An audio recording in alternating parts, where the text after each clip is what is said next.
राजस्थान की पावन धरा, जहां रेत के कणों में भी इतिहास की गूंज सुनाई देती है, जहां संतों और महापुरुषों ने मानवता, धर्म और सत्य का मार्ग दिखाया, उसी धरती पर अवतरित हुए थे भगवान गुरु जंभेश्वर, जिन्हें संसार श्रद्धा से जांभोजी महाराज के नाम से जानता है।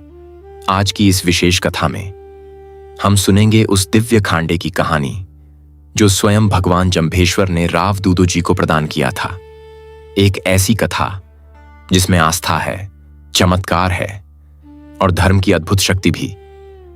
उस समय मेड़ता के राव दूदो कठिन परिस्थितियों से गुजर रहे थे। उनका राज्य उनसे छिन चुका था। अपने ही भाइयों ने उन्हें अपमानित कर राज्य से बाहर निकाल दिया था।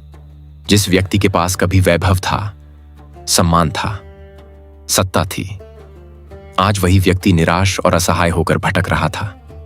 राव दूदो के हृदय में पीड़ा थी, अपमान था और भविष्य को लेकर गहरी चिंता भी। वे बीकानेर की ओर जा रहे थे और यात्रा करते करते पीपासर की रोही में पहुंचे। वहीं उन्होंने रात्रि विश्राम के लिए तंबू लगाया, लेकिन उन्हें क्या पता था कि अगली सुबह उनका भाग्य बदलने वाला है। एक दिव्य बालक गायें चरा रहा था। वह कोई साधारण बालक नहीं था, वह स्वयं भगवान जंभेश्वर थे। बाल्यावस्था से ही भगवान जंभेश्वर के भीतर अद्भुत तेज दिखाई देता था।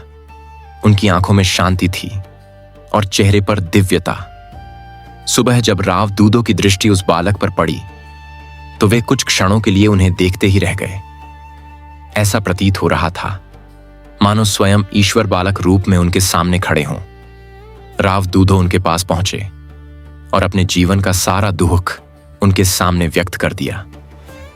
मैं मेड़ता का शासक था, लेकिन आज मेरे पास कुछ भी नहीं बचा। मेरा राज्य छिन गया, मेरे अपने ही लोग मेरे विरोधी बन गए। बालक जंभेश्वर शांत रहे। फिर उन्होंने पास पड़ी एक साधारण केर की लकड़ी उठाई और राव दूदो को देते हुए कहा, वत्स, चिंता मत करो, तुम्हारा राज्य तुम्हें पुनः प्राप्त होगा। राव दूदो के मन में संदेह उत्पन्न हुआ।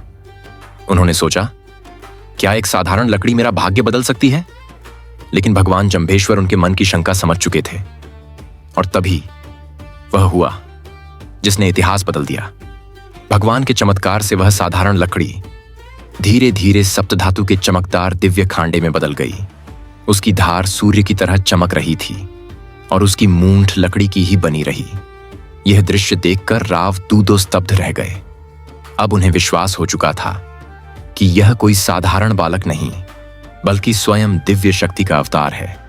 भगवान जंभेश्वर ने आगे कहा, मूंडवा के लाखों लाव तालाब के पास रुकना, भूमि खोदना, तुम्हें धन से भरे चरु प्राप्त होंगे। उस धन का उपयोग धर्म और परोपकार के लिए करना। राव दूदो ने भगवान की आज्ञा मानी और सचमुच लाखों लाव तालाब के पास उन्हें धन प्राप्त हुआ। कुछ ही समय बाद उन्हें उनका राज्य भी वापस मिल गया।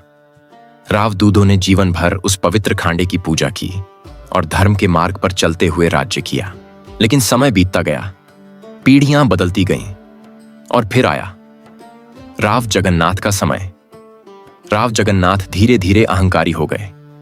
एक दिन नागौर जिले के गुल्लर गांव में किसी ने व्यंग्य करते हुए कहा, मेड़ता का राज तो भगवान जंभेश्वर द्वारा दिए गए खांडे के बल पर चल रहा है। यह सुनकर राव जगन्नाथ क्रोधित हो उठे। उन्होंने अभिमान में कहा, हम अपने भुजबल से राज्य करते हैं। विवाद बढ़ गया।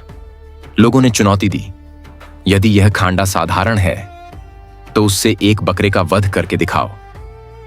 राव जगन्नाथ ने खांडा म्यान से निकाला और जैसे ही वार करने का प्रयास किया, वैसे ही एक अद्भुत चमत्कार हुआ। खांडे की मूंठ उनके हाथ में रह गई और दिव्य खांडा आकाश में उड़ गया। सभी लोग स्तब्ध रह गए। सब समझ चुके थे, यह कोई साधारण तलवार नहीं, बल्कि भगवान जंभेश्वर का दिव्य आशीर्वाद है। कहा जाता है कि वह पवित्र खांडा आसोजा की डूंगरी पर जाकर गिरा। कुछ समय बाद संत केसोजी गोदारा को स्वप्न में भगवान जंभेश्वर के दर्शन हुए। भगवान ने आदेश दिया, उस पवित्र खांडे को सम्मान पूर्वक रोटू गांव ले जाओ। अगले ही दिन संत केसोजी वहां पहुंचे और उन्हें वहीं दिव्य खांडा प्राप्त हुआ। उसे श्रद्धा के साथ रोटू गांव के मंदिर में स्थापित किया गया, जहां आज भी उसकी पूजा की जाती है। यह कथा हमें सिखाती है अहंकार का अंत निश्चित है, लेकिन श्रद्धा, धर्म और सत्य सदैव अमर रहते हैं। थलिए ओठ दूधो मिलियो, टूटा सारा काज, जब लग खांडो पूजसी, तब लग निश्चल राज।